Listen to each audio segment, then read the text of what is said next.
Entretanto, alguns obviamente se destacam. E você, sem dúvida, foi uma que se destacou, que deixou sua marca, seja no nosso aprendizado. Ai, gente, que horror! Olha pra mim! Seja na nossa vida pessoal. Você nos fez rir ao mesmo tempo que nos fez ajudar a prescrever o antibiótico. Nos fez sentir bem por ter ajudado, mesmo depois que aquele nosso pacientinho foi para UTI. Nos fez sentir úteis, mesmo quando as criancinhas não paravam de chorar no consultório. Você sempre esteve ao nosso lado. É por isso que a XLV, turma de medicina, tem a honra de declarar você como nossa residente homenageada e teremos o prazer de contar com a sua presença nas nossas reuniões.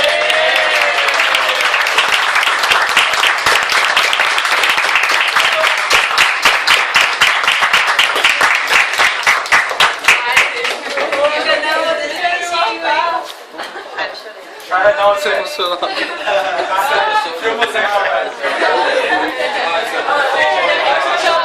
Pode chorar, eu tô chorando também. Tudo bem.